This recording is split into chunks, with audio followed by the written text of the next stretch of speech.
Qu'est-ce que vient exprimer le mythe de l'entrepreneur en termes de valeurs structurantes? C'est l'individu qui se prouve sur le marché et qui, en fait, vient constituer une aristocratie naturelle. Donc il faut tout laisser à cet esprit supérieur. Donc ça a des conséquences très concrètes sur le pouvoir politique que l'on donne à ces individus.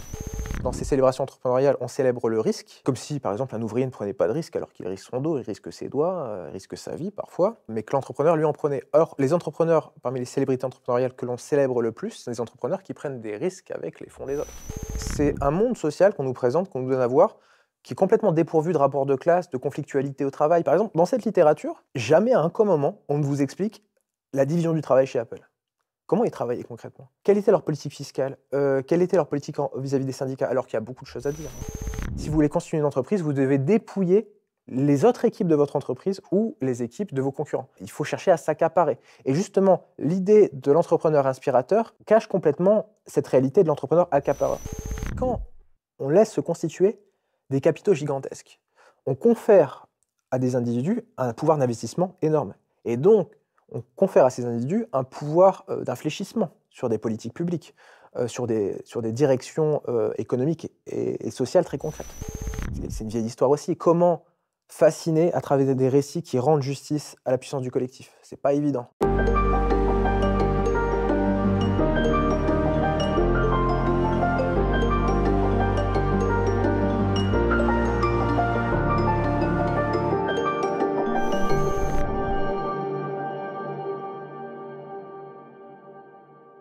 Anthony Galuzzo, bonjour. Bonjour. Je suis très heureux de vous recevoir sur la chaîne YouTube du site Elucide. Alors, vous êtes professeur à l'Université de Saint-Étienne. Vos travaux portent sur les imaginaires marchands et les cultures de consommation. Vous avez publié il y a quelques années un remarquable ouvrage, La fabrique du consommateur, dont on a déjà parlé sur Elucide. On vous remet le lien en description. Et plus récemment, vous avez sorti Le mythe de l'entrepreneur, dont on va parler en détail aujourd'hui. Dans ce livre, vous avez réalisé une dissection du mythe autour de la figure de l'entrepreneur, dont on nous rabat souvent les oreilles, qui est très présent du coup dans l'imaginaire collectif contemporain. Est-ce que vous pouvez, pour commencer, nous expliquer finalement ce que c'est ce mythe de l'entrepreneur? Alors, le mythe de l'entrepreneur, c'est un mode de représentation des célébrités entrepreneuriales. Il faut bien comprendre ça, hein. Je ne parle pas de l'entrepreneur au sens administratif, où on parlerait à la fois du boucher qui est propriétaire de sa boutique jusqu'au grand start-upper siliconien, c'est-à-dire une célébrité mondiale portée par des médias en raison de son activité entrepreneuriale et qu'on va célébrer en fait au fil du temps de manière assez similaire. C'est-à-dire c'est un créateur, c'est un génie, c'est un visionnaire, c'est un rebelle. Ce sont des thématiques qui sont vraiment très récurrentes et qui traversent le temps, qui s'expriment à travers plusieurs cas. Elon Musk dernièrement, il y a quelques dizaines d'années, Steve Jobs, mais déjà, fin du 19e siècle, Andrew Carnegie, par exemple. Voilà, on a une véritable histoire, en fait, de cette collection de thématiques. Et oui, en effet, depuis quelques années, on a vu apparaître une quantité assez folle de biographies, de livres de développement personnel, de biopics, qui mettent en récit cette figure de l'entrepreneur. Est-ce que c'est un phénomène nouveau? Alors, c'est un phénomène, si on veut en faire l'histoire, il faut comprendre son émergence et les conditions de possibilité de production et de diffusion de ces récits. Donc, il faut revenir à la fin du 19e siècle. Fin du 19e siècle, on a des possibilités de reproduction des images et des textes qui s'étendent. C'est-à-dire qu'on a la presse de masse qui émerge, l'imagerie de masse aussi à travers la chromolithographie, la lithographie. Donc ça va permettre aux puissances capitalistes, aux puissances marchandes, de diffuser tout un ensemble de textes et d'images à bas coût. D'où le fait, par exemple, qu'aujourd'hui, vous pouvez retrouver à très bas coût des petites cartes postales des grands magasins de la fin du 19e siècle. En fait, les puissances marchandes vont s'emparer de ce nouveau pouvoir. Et avec ça aussi, on va voir émerger à travers la presse de masse, tout un théâtre des célébrités.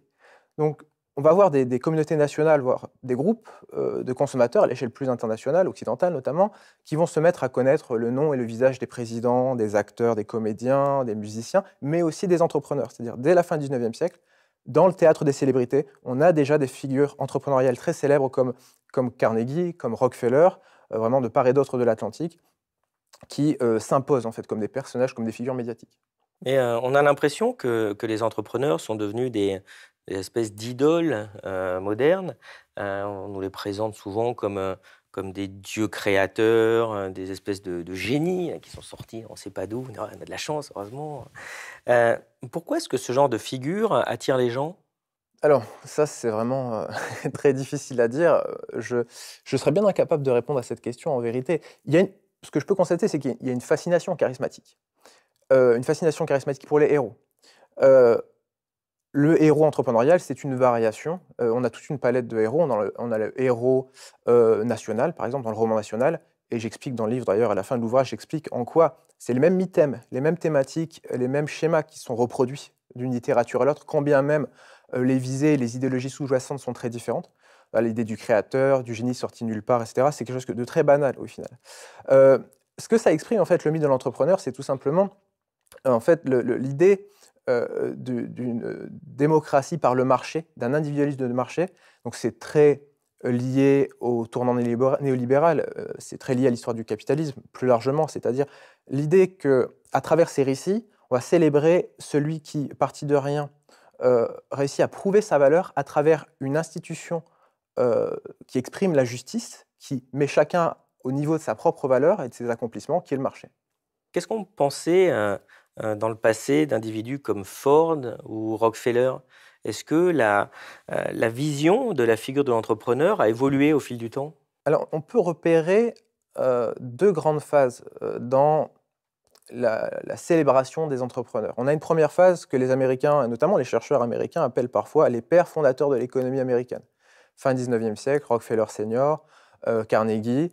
On est là sur la révolution industrielle, les grandes constructions d'acier, les gratte-ciel, l'industrie, l'essor économique, la montée en puissance de la nation américaine en termes de puissance économique et militaire. Et en fait, ces entrepreneurs, ils sont l'objet d'une lutte en termes d'interprétation. C'est-à-dire qu'on a certes déjà à l'époque, une littérature qui relève du développement personnel, toute une littérature qui fait l'apologie du succès et qui aussi distille ses conseils pour savoir comment connaître le succès sur le marché et se prouver en tant que citoyen entrepreneur. Mais on a aussi une littérature oppositionnelle, davantage critique, socialisante. Il faut rappeler qu'à la fin du 19e siècle, on a des mouvements socialistes et anarchistes très vivaces qui vont contester cette figure. Et à travers la figure de l'entrepreneur, ils vont contester une nouvelle forme institutionnelle qui est la grande entreprise. Et c'est là qu'il faut comprendre que l'émergence de la célébrité entrepreneuriale, il faut comprendre ça aussi à l'intérieur d'une crise identitaire américaine. C'est-à-dire que le mythe national américain est fondé sur une espèce d'utopie agraire de petits propriétaires terriens, la démocratie jeffersonienne, c'est-à-dire vous êtes des petits, vous débarquez là, et à la conquête de l'Ouest, chacun peut posséder son lopin de terre et vivre tranquillement. Une nation de petits propriétaires, de boutiquiers, de petits commerçants, de petits artisans. Ça a toujours été faux, hein, ça a toujours été absolument propagandiste en fait comme vision, puisque dès le départ, les États-Unis, c'est une nation de grands propriétaires, très inégalitaire fondamentalement.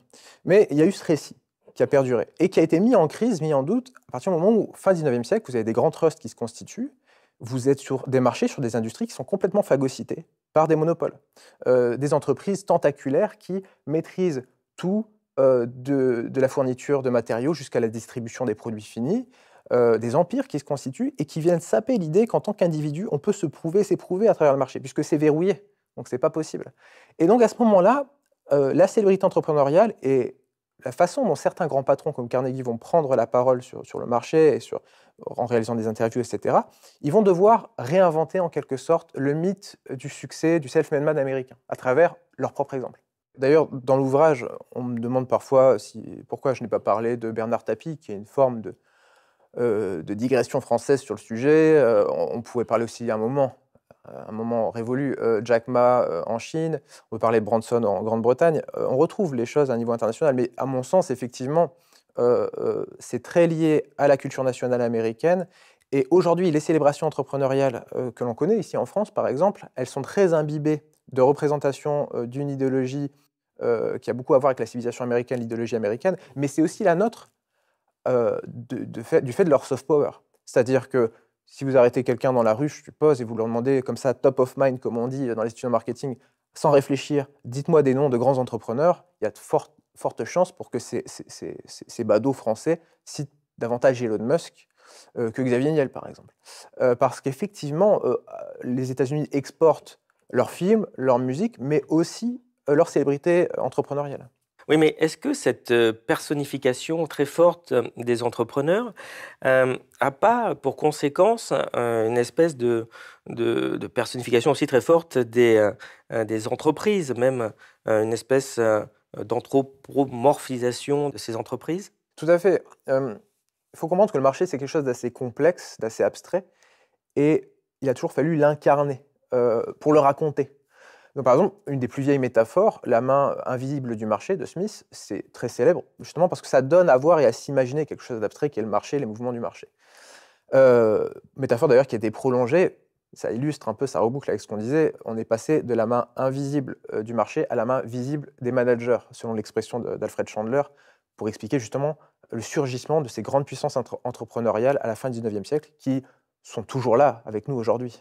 Coca-Cola est né fin 19e siècle, il nous enterrera certainement tous. Voilà. En fait, il faut comprendre que dans ces récits, dans tous ces récits qui circulent dans les magazines, les films de cinéma, les documentaires, etc., quand on glorifie l'entrepreneur, on opère une double réduction de sens. C'est-à-dire qu'on ne va pas comprendre l'écosystème de l'industrie informatique ou électronique, on va chercher à comprendre Apple, et non pas véritablement Apple, par exemple, en tant qu'entreprise structurée, multidivisionnaire, complexe, avec des luttes de pouvoir interne, etc., mais Apple à travers une seule figure qui est censée l'incarner et la guider de manière complètement suprême, comme ça, qui est Steve Jobs.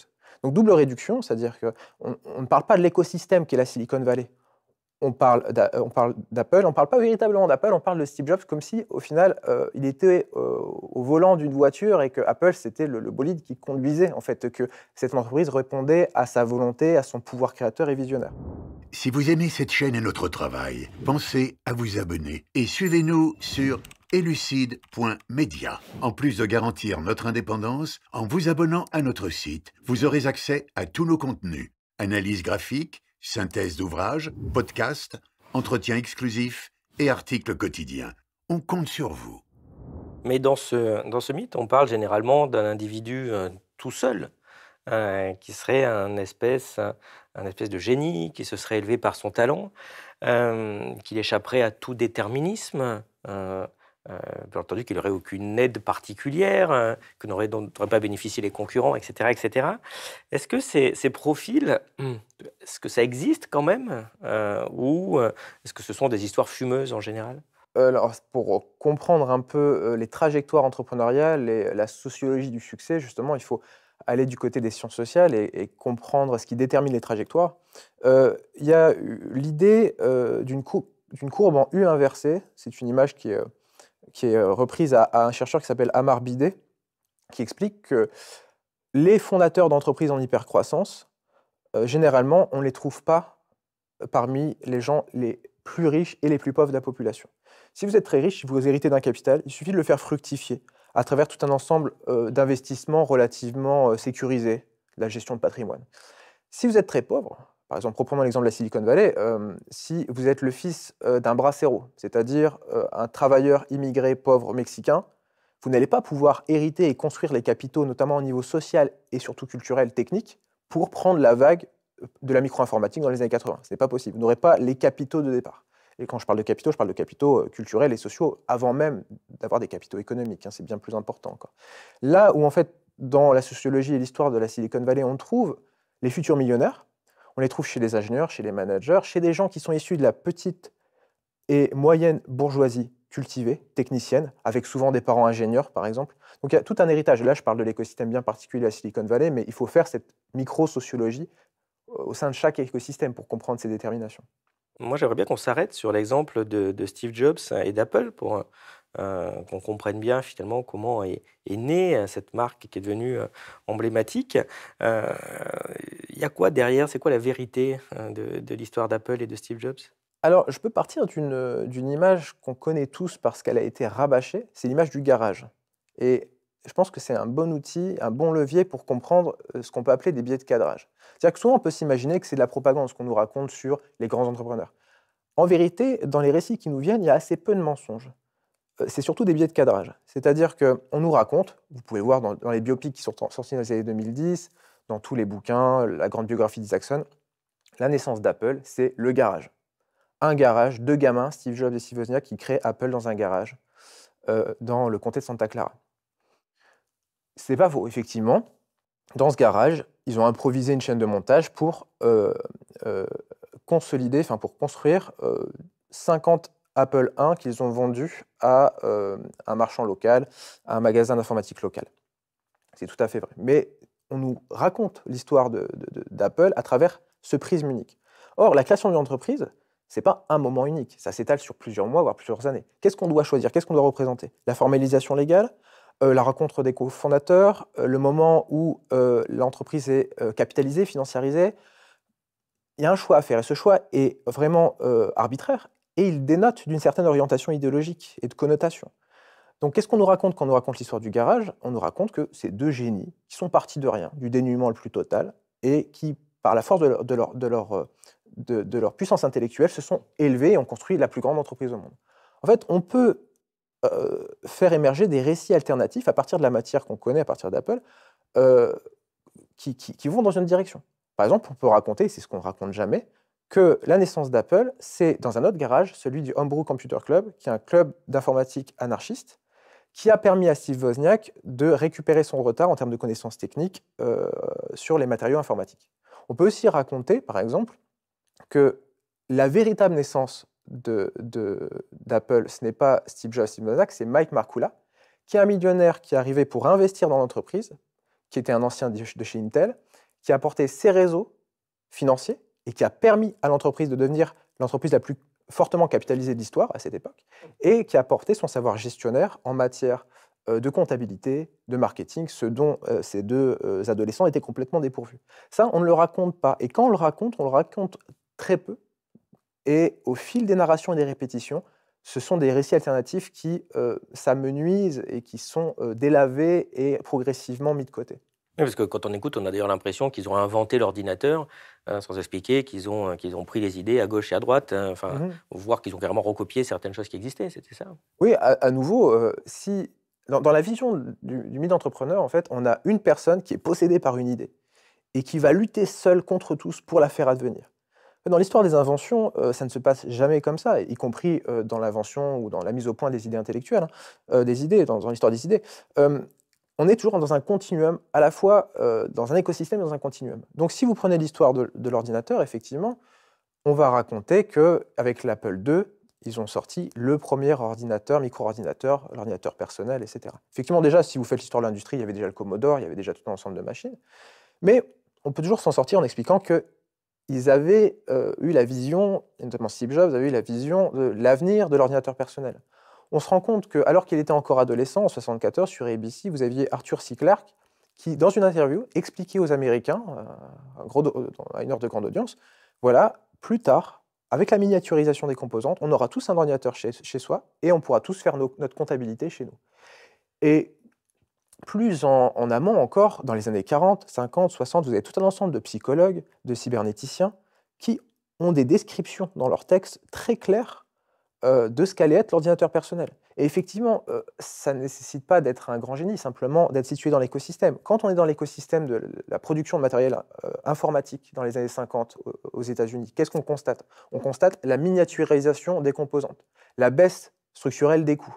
Et donc, il ne fallait pas forcément être quelqu'un de particulièrement visionnaire pour se rendre compte qu'au bout du bout, on arriverait certainement à un ordinateur qui tiendrait dans une poche de chemise.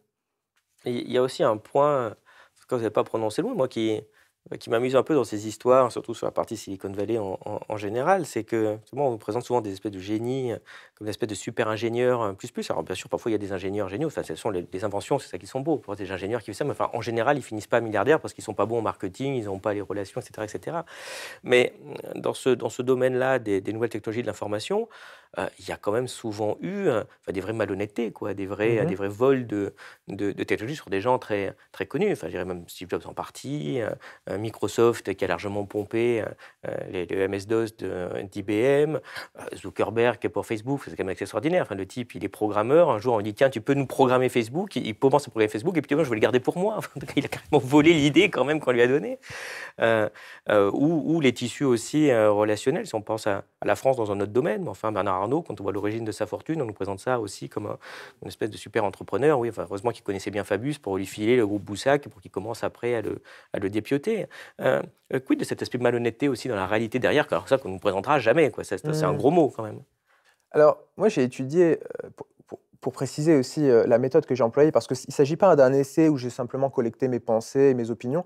J'ai essayé de structurer ça autour d'une méthode et j'ai constitué un corpus, c'est-à-dire j'ai collecté tout ce qui s'est dit, écrit et produit sur Steve Jobs pendant des années et j'ai essayé de faire une analyse thématique émergente pour essayer de voir comment tout ce qu'on dit, tout ce qu'on répète ad nauseam et tout ce qui est au contraire assez peu commenté pour opérer des absences structurantes. Et alors, il y a un épisode qui est très intéressant dans cette littérature, c'est comment on nous raconte la naissance du Macintosh en 84.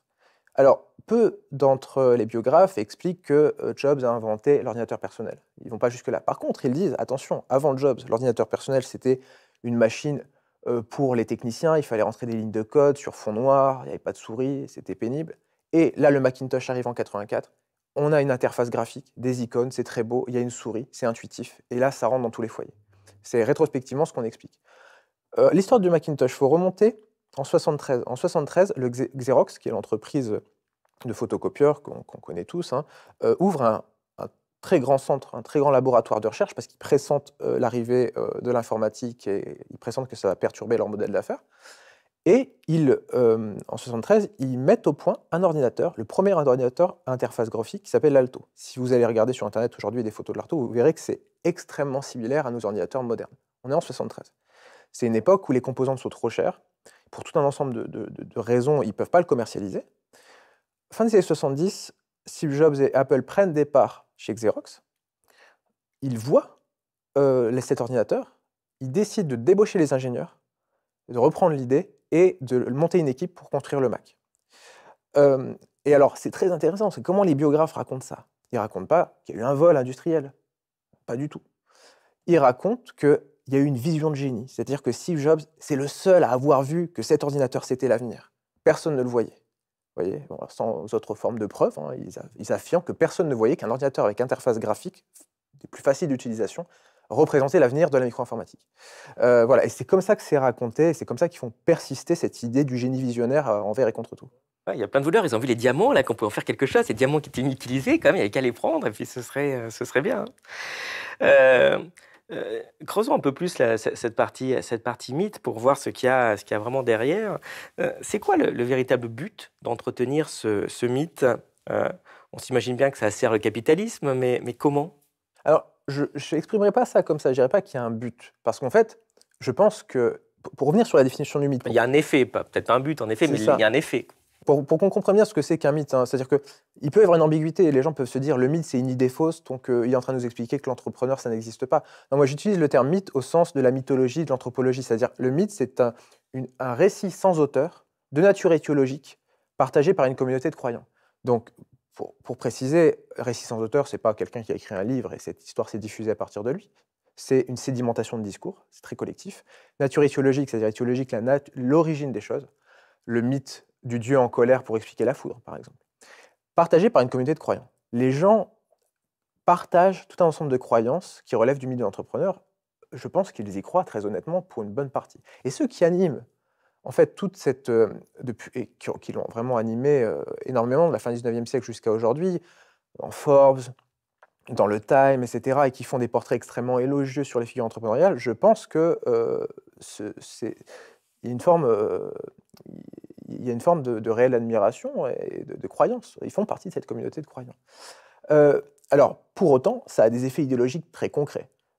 Si on considère que la création de valeur, la source de la création de valeur, il y a un individu qui est supérieur, qui voit mieux que tout le monde, qui crée et qui est indispensable à la création de valeur, si on considère ça, alors l'impôt progressif, c'est quelque chose de proprement scandaleux.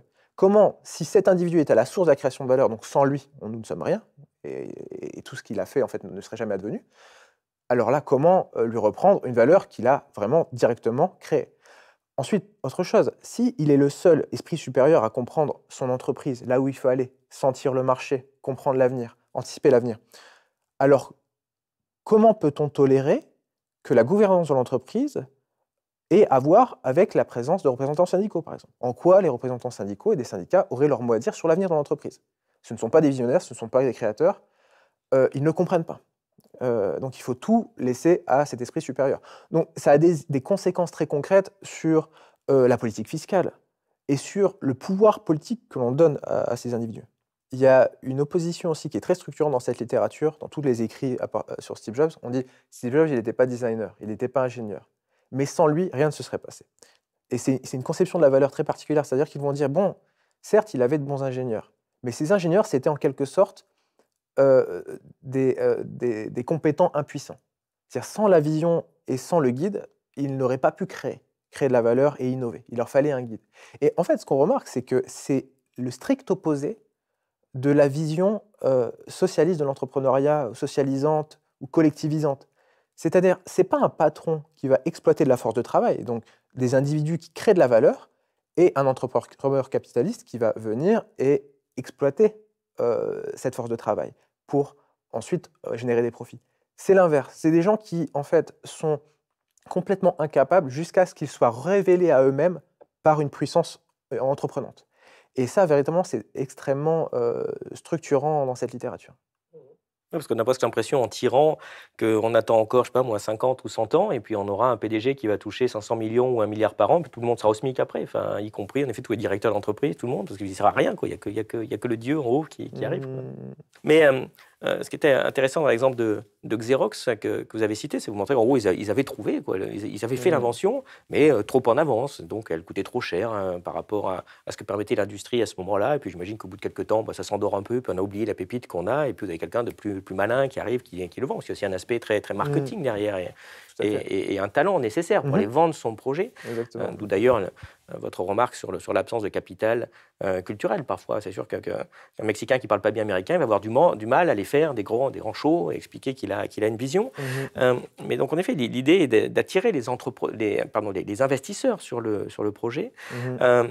Et on a eu des exemples assez amusants qui illustrent bien cette puissance-là. Moi, je pense à Elizabeth Holmes, qui est l'entrepreneuse de la Silicon Valley, là, qui vendait un magnifique projet start-up pour, de mémoire, aller faire des prises de sang avec 3 fois rien, avec une petite gouttelette qui allait révolutionner le truc. Et puis, au final, après avoir levé des milliards d'investissements, l'entreprise s'est crachée parce qu'en fait, ça n'existait pas. Ça avait été largement survendu avec un coût d'études scientifiques bidons. Et en fait, c'était une fraude, quoi, finalement. Mais on se dit, est-ce que les investisseurs, ils sont si crédules que ça? Ils sont prêts à lâcher des centaines de millions sur des projets vraiment chimériques sans avoir vérifié qu'il y avait vraiment une vraie invention derrière? C'est difficile à dire. Pour répondre à cette question, il faut avoir consulté des études ou avoir réalisé soi-même des études d'immersion auprès d'investisseurs, ce qui n'est pas ce que j'ai fait. Par contre, ce que j'ai repéré dans la littérature, c'est que certains ethnographes se sont immergés auprès des entrepreneurs quand ils lèvent des fonds et qu'ils vont pitcher leur idée.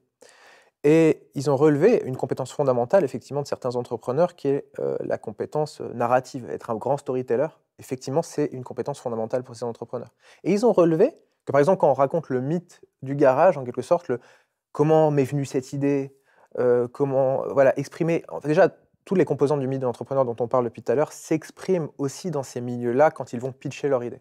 Et quand ils expliquent vraiment leur vision pour leur entreprise, les ethnographes ont remarqué qu'ils adaptaient et qu'ils aménageaient leurs histoires en fonction de est-ce qu'ils parlent à un banquier, est-ce qu'ils parlent à un investisseur, est-ce qu'ils parlent à des fournisseurs, à des clients. Et en fonction des valeurs, des cadres, des références qu'on pressent chez son public, on va adapter son discours. Et donc il y a une véritable capacité rhétorique qu'il faut être capable de mobiliser pour effectivement lever des fonds et lancer sa start-up et espérer ensuite un jour, avec l'argent des autres, bâtir une entreprise en hypercroissance. D'ailleurs, c'est très intéressant, c'est-à-dire que dans ces célébrations entrepreneuriales, on célèbre le risque, comme si, par exemple, un ouvrier ne prenait pas de risque alors qu'il risque son dos, il risque ses doigts, il risque sa vie parfois, mais que l'entrepreneur, lui, en prenait. Or, les entrepreneurs, parmi les célébrités entrepreneuriales que l'on célèbre le plus, sont les entrepreneurs qui prennent des risques avec les fonds des autres. Donc c'est, là encore une fois, bâtir toute une définition et une apologie de l'entrepreneur sur la notion de risque, c'est quelque chose d'assez hasardeux. Oui, parce qu'il y a aussi, moins puissant, une espèce du mythe de l'investisseur aussi, qui va justement, heureusement qu'il est là pour que les projets existent, sinon on ne pourrait pas imaginer d'ailleurs un système qui fonctionnerait différemment pour avoir des bons investissements, hein. Et à ce propos, autre invisibilisation, ce qui est intéressant quand on fait ce genre d'études de cas, comme je l'ai fait quand on analyse tout ce qui s'est écrit sur Steve Jobs, on voit des absences. Il il y a deux personnages qu'on ne voit jamais. On peut s'imaginer en fait tous ces récits comme des espèces de pièces de théâtre. On a Steve Jobs au centre, puis autour on a des personnages secondaires, Steve Wozniak par exemple, etc. Il y a deux personnages qui n'existent jamais, qui ne sont jamais mobilisés dans ces récits. Tout d'abord le financier. Arthur Rock, personne ne connaît Arthur Rock, pourtant c'est un des plus grands venture capitalistes, capital risqueur de la Silicon Valley. Il est derrière notamment Intel et Apple. C'est vraiment quelqu'un qui a un pouvoir vraiment très structurant dans cette industrie. Sa page Wikipédia est famélique, très peu connu, et il apparaît dans certains récits sur le début de l'histoire d'Apple, et puis ensuite, très rapidement, il est évacué. Deuxième personnage, l'État. On ne personnifie jamais la puissance créatrice de l'État aussi dans ces récits. C'est deux absences véritablement structurantes. Donc même à l'intérieur du capitalisme, on pourrait dire qu'on célèbre beaucoup la finance, les financiers, les financeurs. Non, on célèbre une figure héroïque, romantisée de l'entrepreneur. Mais dans la mesure où on présente souvent ces gens comme des génies qui s'élèvent par la force de leur volonté, est-ce que ces récits n'ont pas comment dire, un rôle de légitimation de l'ordre social? Est-ce qu'ils ne servent pas à faire croire aux gens que la méritocratie existe et que faut pas se révolter, faut pas trop demander, il y a qu'à se retrousser les manches et puis travailler, et puis aussi vous deviendrez milliardaire? Oui, tout à fait. C'est un monde social qu'on nous présente, qu'on nous donne à voir, qui est complètement dépourvu de rapports de classe, de conflictualité au travail. Par exemple, dans cette littérature, jamais à aucun moment on ne vous explique la division du travail chez Apple. Comment ils travaillaient concrètement? Quelle était leur politique fiscale? Quelle était leur politique vis-à-vis des syndicats? Alors qu'il y a beaucoup de choses à dire, hein. Pareil, aujourd'hui, quand on célèbre Elon Musk, jamais on ne parle des conditions de travail dans les usines Tesla, qui sont des usines parmi les plus exploiteuses de toute l'industrie automobile, où les salaires sont extrêmement bas et où il y a une lutte féroce contre l'implantation de toute activité syndicale. Donc on va euphémiser, nier complètement la conflictualité au travail, et effectivement, on va nous représenter un monde. Et en fait, c'est très paradoxal comme littérature. C'est-à-dire qu'à la fois, c'est une littérature d'édification. Regardez ces saints, en quelque sorte, ces créatures supérieures, ces génies suprêmes. Et nous, pauvres mortels, nous sommes bien peu de choses face à de telles intelligences et de telles sommités. Mais dans le même temps, on vous dit, et c'est parfaitement contradictoire, on vous dit, vous aussi, si vous travaillez beaucoup, si vous investissez, si vous croyez en votre vision, vous allez pouvoir devenir leurs égaux. Et c'est le message assez contradictoire, assez ambivalent qui circule à travers toute cette littérature. Le génie pour tous?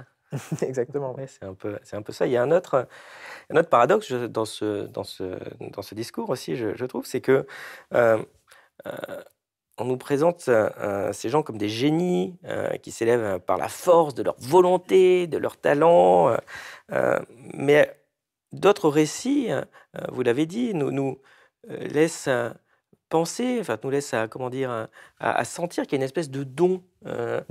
C'est des élus qui seraient presque divins. Et au 7e jour, Jobs créa l'iPad.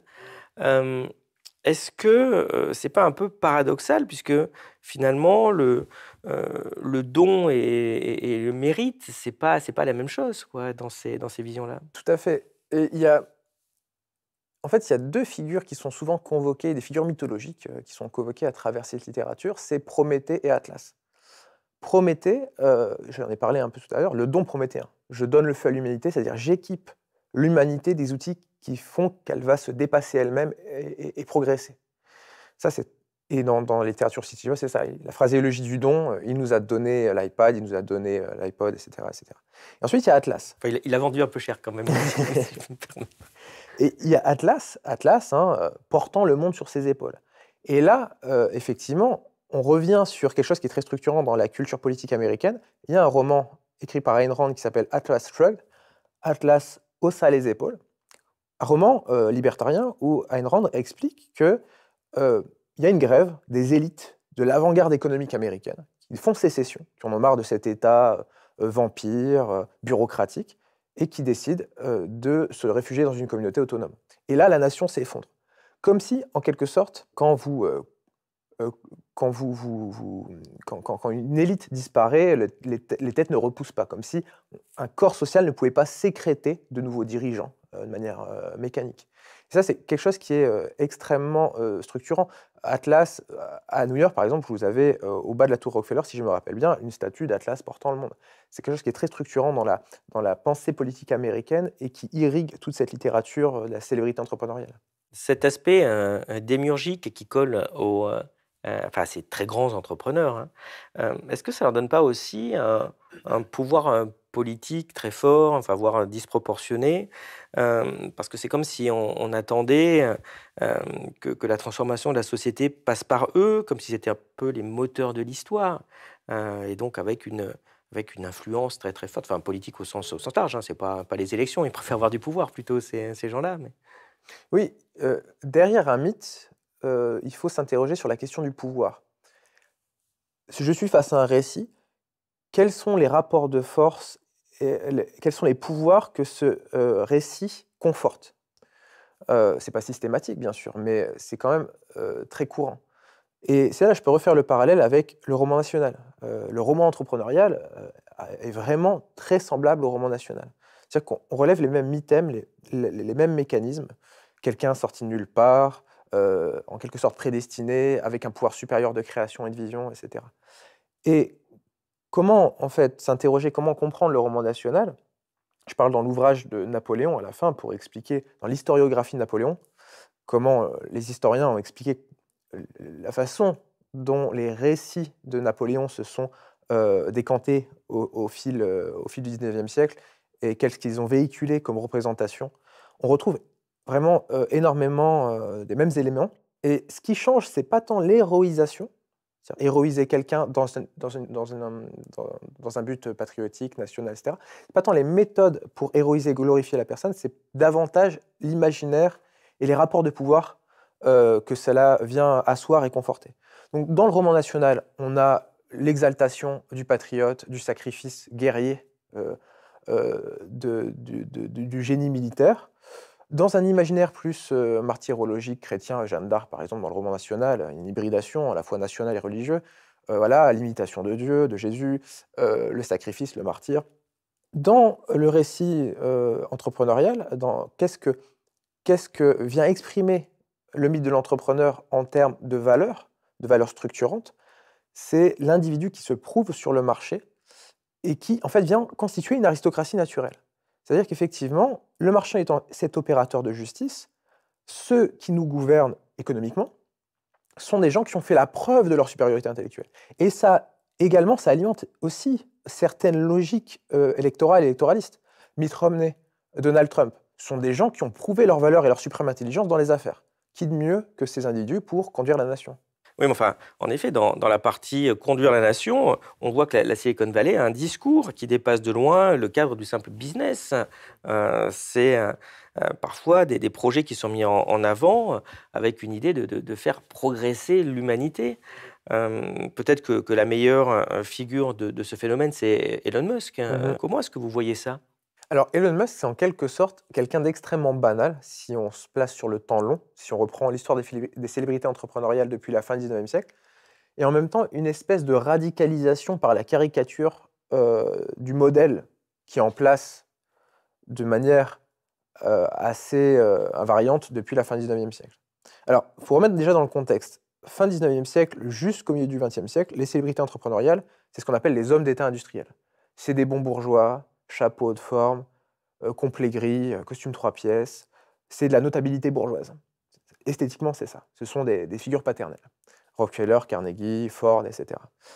On a une rupture dans les années 70, c'est-à-dire que la célébrité entrepreneuriale, toute cette littérature et tout cet environnement va métaboliser la contre-culture des années 70, une forme de rébellion, et on ne va plus célébrer ce vieil entrepreneur vieillissant derrière son grand bureau majestueux. On va célébrer le chevelu assis en tailleur sur un coin de table, Steve Jobs, qui se balade pieds nus, qui est en jean, qui revient d'Inde, etc. On a déjà un tournant rhétorique, stylistique en quelque sorte à ce moment-là. Et on ne va non plus célébrer la notabilité, mais le rebelle, le décalé, le drop-out, comme on dit aux États-Unis, c'est-à-dire celui qui a abandonné ses études pour poursuivre son rêve. Donc on a vraiment une orientation davantage romantique. Et là, dernièrement, on a peut-être un dernier tournant, c'est trop tôt pour le dire avec Musk, où on passe en fait d'une esthétique, parce que tous ces changements sont quand même en grande partie esthétiques, hein. Sur le fond, on est sur des rapports d'exploitation capitaliste d'une grande continuité. Mais du point de vue de l'esthétique, on est sur quelqu'un qui passe d'un libertarianisme de gauche à un libertarianisme de droite, qui va en fait coaguler dans son imaginaire avec tout un ensemble de récits assez complotistes et farfelus, et qui va en fait surexprimer tout un ensemble de thématiques qui étaient déjà là. Par exemple, le visionnaire. Steve Jobs était un visionnaire assez modeste en comparaison à Elon Musk. Il expliquait quels étaient les beaux objets qu'il allait donner au monde à l'avenir. Il restait dans son champ. Elon Musk a fait un tour sur ce qu'il a rendu connu, notamment, c'est les interviews qu'il a données à Joe Rogan, le grand podcasteur américain, grand, encore une fois, au sens le plus connu, le plus influent. Lors de son premier passage, on l'interroge tel une pitié, tel un visionnaire, pas simplement sur les voitures électriques, on l'interroge sur l'avenir de l'humanité. On l'interroge très sérieusement sur, on lui pose des questions du type véridique, sommes-nous dans une simulation mathématique ou dans un jeu vidéo? On lui pose des questions, par exemple, sur quand va finir la crise du Covid. Il avait prévu avril 2020. On lui pose tout un ensemble de questions comme ça, et en fait, on le surimpose dans ce rôle de prophète complètement mégalo. Et en quelque sorte, comme je dis, c'est banal, parce que c'est quelque chose qui s'est toujours fait. Déjà, fin du 19e siècle, on interviewait Carnegie sur des questions géopolitiques. Mais là, on atteint un degré de grotesque, en quelque sorte, peut-être supérieur, qui annonce peut-être une radicalisation de cette figure. Faudra en discuter en quelques décennies. Alors oui, en effet, on prête souvent des talents de grands visionnaires à ces gens-là, mais comme Musk dans votre exemple, et puis on voit qu'en fait, il n'y a pas tellement de visions, en fait, et plus des visions, en effet, parfois de vol industriel, comme on l'a dit, mais ces gens-là, ils ont quand même des qualités spéciales. Faut pas dire non plus qu'ils n'en ont pas, parce qu'ils ont quand même réussi à survivre dans un système très, très difficile, voire de prédation. C'est quoi ces grandes qualités? Alors, la première, j'en ai déjà un peu parlé, c'est le storytelling, être capable de convaincre par la parole, et à plusieurs niveaux. On a parlé du storytelling auprès des investisseurs, c'est important, mais aussi du storytelling au niveau médiatique. Et j'explique un peu la logique. Quand vous êtes une figure charismatique, il faut être capable d'exercer une fascination charismatique, effectivement, c'est un certain talent, pourrait-on dire. Vous êtes un bon client pour les médias. Donc les médias vont vous inviter, vont vous faire parler, ça va vendre du papier, ça va faire du clic, et ça va vous procurer de l'exposition médiatique gratuite. C'est ce qui s'est passé avec Apple au moment de leur naissance. Qu'est-ce qu'a fait Apple? Étant donné que c'était très bien financé, très bien conseillé par les venture capitalistes de la Silicon Valley, ils ont fait affaire avec un propagandiste, plutôt un agent en relations publiques qui s'appelait McKenna, qui avait ses réseaux dans tous les grands magazines de la côte Est, et ils ont pu lancer l'entreprise en fanfare en expliquant « Regardez cette entreprise géniale créée par deux petits génies de l'informatique dans leur garage ». Et ils ont créé du storytelling. Là où d'autres entreprises plus froides, plus éthérées, plus désincarnées comme Commodore, par exemple, ne bénéficiaient pas de cet atout. Et là-dessus, en fait, sur ce récit, on crée ce qu'on appelle de la valeur de marque, du capital de marque. Si aujourd'hui, Apple est l'entreprise la plus valorisée au monde en termes de capital de marque, c'est-à-dire le prix que vous payez simplement pour acheter leur marque, en termes d'estimation, c'est en partie par la fascination charismatique qu'a réussi à exercer Jobs, conseillé par les agents en relations publiques d'Apple, et pour mêler en fait son image, sa puissance charismatique à son entreprise. Donc ça, c'est une première chose. Ensuite, plus prosaïquement, quand vous sortez un produit, les journalistes, si vous réussissez à entretenir des relations clientélistes avec ces journalistes, ils vont parler comme d'informations. Ça ne va pas simplement être de la publicité, vous allez payer de l'espace publicitaire, ça va être de l'information. Quelle est la dernière vision de génie de Steve Jobs? Et ça va être du reportage. Plus largement aussi, vous voyez, quand vous êtes une personnalité charismatique entrepreneuriale, vous construisez un capital symbolique. Vous êtes connu, reconnu, etc. Et vous pouvez monnayer sur le marché ce capital symbolique. Donc vous pouvez proposer à des entreprises de les représenter, de prendre des parts, ou de les diriger directement. Et là, cette entreprise a un coup de projecteur immense. C'est le modèle d'affaires à l'échelle personnelle de Musk. Musk, on peut croire que c'est quelqu'un d'omnipotent. Il dirige 6 entreprises de front. Comment fait-il? En fait, il est en quelque sorte l'incarnation publicitaire de ces entreprises. Ça crée en fait un coup de projecteur, et ça a un impact très concret sur la valorisation boursière de cette entreprise, sur la capitalisation. Dans les qualités aussi qu'on prête dans le storytelling, cette fois, de ces grands entrepreneurs, ce qui revient aussi souvent, c'est leur qualité, soi-disant, d'inspirateur, de meneur d'hommes. On a l'impression qu'ils se sont émancipés d'une vision traditionnelle de l'entreprise, vieillissante, ancienne, l'ancien monde, pour créer une aventure humaine. C'est faux, ça aussi? Alors, j'expliquais tout à l'heure qu'on était vraiment en opposé total d'une conception collectiviste de la valeur. La conception collectiviste de la valeur, c'est la valeur est créée par un collectif de travailleurs qui sont exploités dans le système capitaliste par un entrepreneur capitaliste. Dans cette vision, dans le mythe de l'entrepreneur, c'est tout l'inverse, comme j'expliquais, on a des gens qui sont talentueux certes, mais incapables de se guider eux-mêmes, et ils ont besoin d'un inspirateur. Encore un terme qui revient beaucoup dans cette littérature, hein, l'inspiration. Et en fait, si on essaie de mettre à l'épreuve cette idée, on voit qu'elle résiste assez peu à certains événements. Je vais citer une affaire qui, je l'ai remarqué à travers mon étude, est très peu commentée par les biographes et ceux qui font l'apologie de Steve Jobs. C'est en fait l'affaire de l'entente sur les salaires. Dans les années 2000, il y a eu un procès, puisque Apple, Google et d'autres entreprises se sont entendus pour ne pas se débaucher mutuellement leurs ingénieurs. Sinon, il y allait avoir une hausse des coûts, hausse des salaires. En fait, il y a eu une affaire, ça a fuité. Les mails de Steve Jobs qui demandaient le licenciement d'un cadre Google ayant outrepassé cette règle tacite ont fuité. Il y a eu un arrangement à l'amiable, comme souvent, mais ça n'a pas fait l'objet de commentaires. Or, on voit bien que ça rentre en contradiction. Si c'est l'entrepreneur qui fait tout et qui est l'inspirateur d'une main-d'œuvre relativement dispensable, il ne va pas courir après ce qu'on appelle dans cet écosystème les talents. Non, au contraire, ce que l'on voit dans l'économie réelle de la Silicon Valley, c'est qu'on a des ressources rares, des ressources humaines, des ingénieurs de haut niveau, des managers expérimentés, mais il faut aller les débaucher. Si vous voulez constituer une entreprise, vous devez dépouiller les autres équipes de votre entreprise ou les équipes de vos concurrents.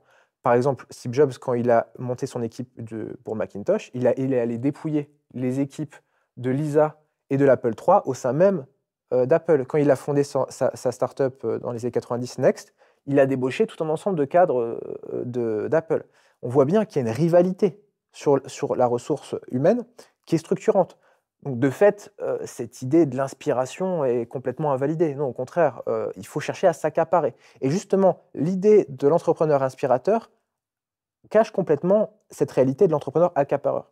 Vous citez Google, ça me fait penser aussi à des espèces d'opérations marketing, la propagande aussi qui nous était vendue pour montrer à quel point les salariés sont libres, à quel point il y avait un esprit anti-bureaucratique, et c'était la start-up. Est-ce qu'on n'est pas plutôt dans ce genre d'entreprise aussi sur des formes de management toxique qui pressurisent énormément les individus?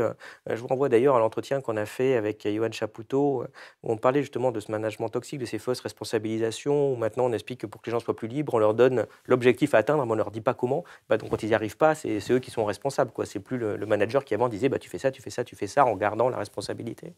Alors pour prolonger ce conseil de lecture, je peux conseiller un autre ouvrage qui a marqué la sociologie de ces 30 dernières années, qui est Le Nouvel Esprit du Capitalisme de Boltanski et Chapello, et qui explique justement cette transition entre un management assez descendant, directif, voire paternaliste, un management où on va brouiller un peu les frontières entre la vie privée et la vie professionnelle, on va davantage responsabiliser les gens, on va davantage les motiver, et en fait on va être sur un régime rhétorique où le travail n'est pas en fait, quand on est salarié, un moyen de gagner sa vie, mais une façon de s'accomplir.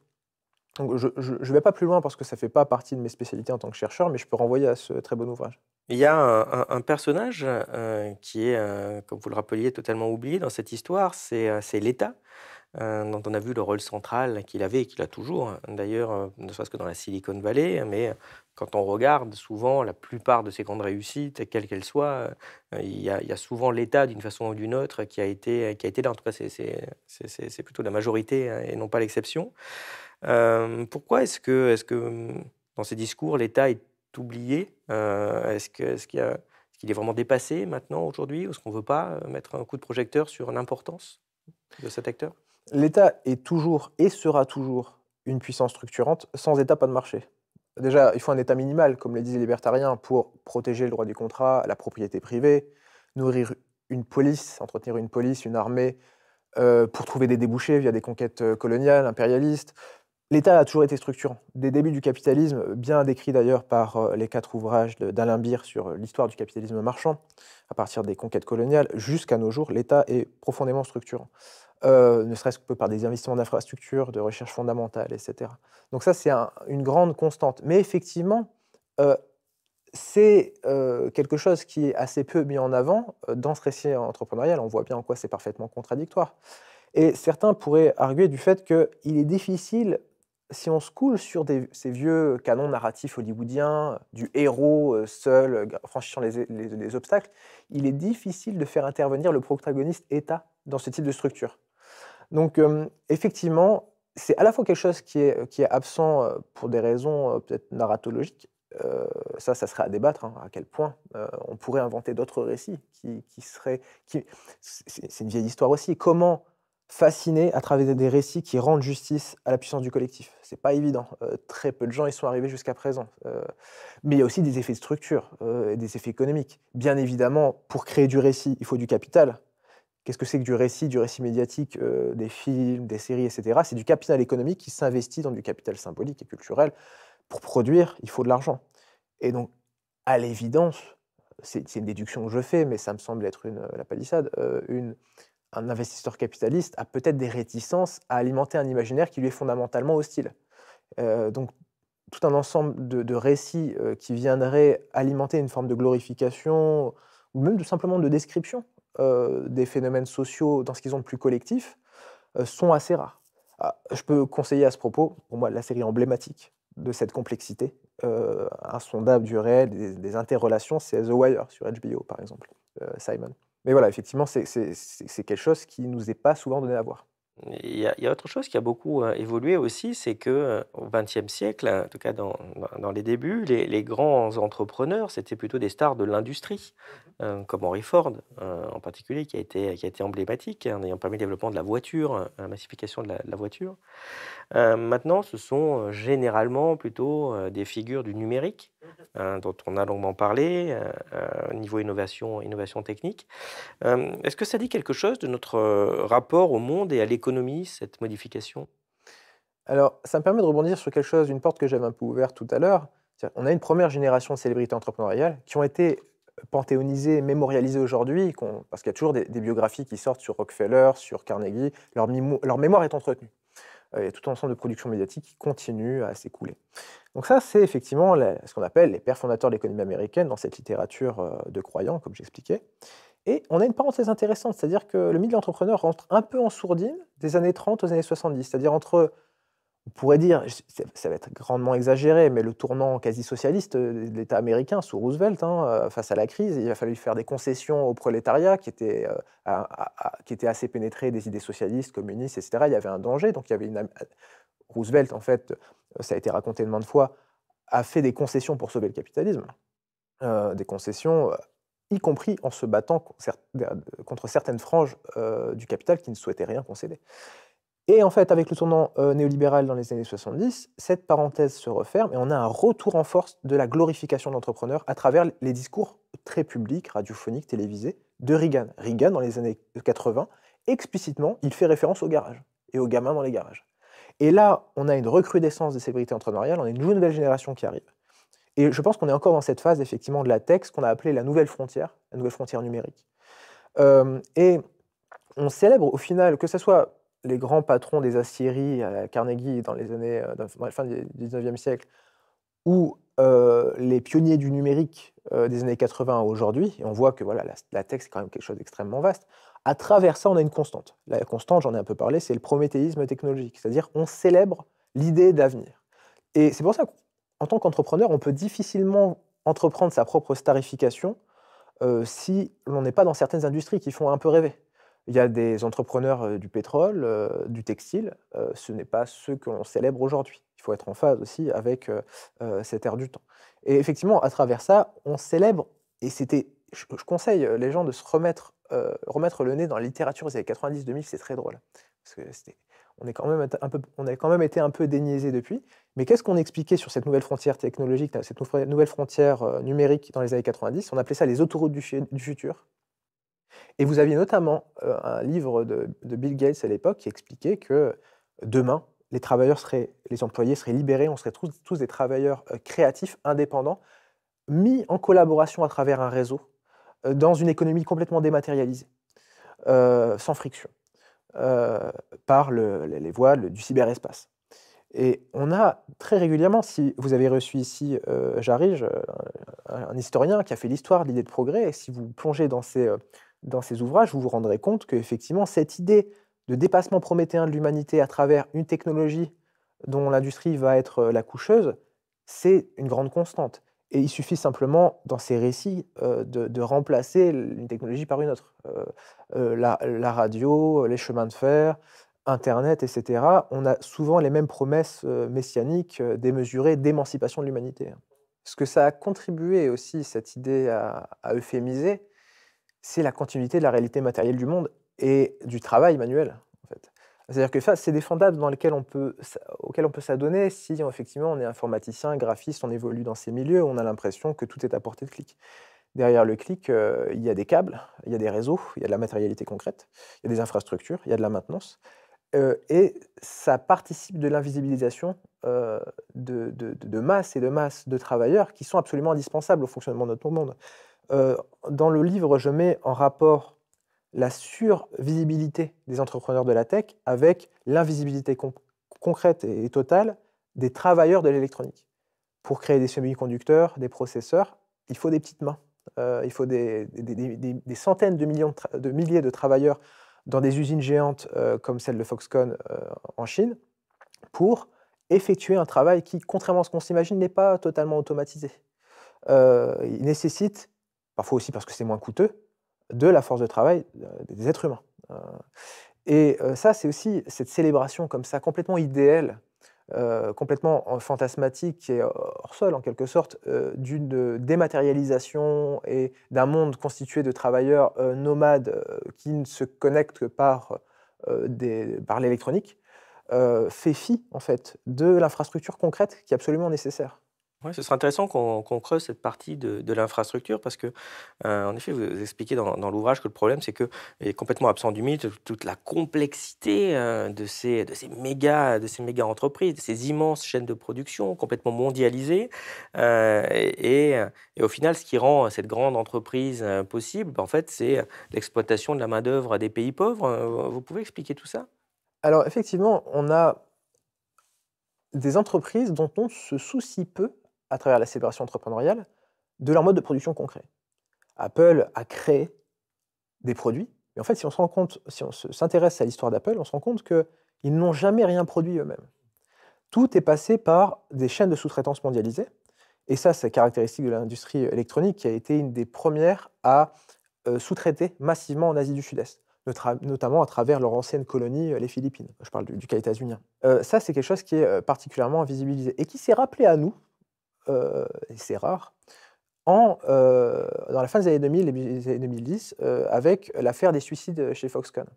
C'est-à-dire qu'on a eu des travailleurs qui, en fait, ont fait irruption sur la scène médiatique parce qu'ils ont commencé à se suicider en se jetant des tours de leur usine.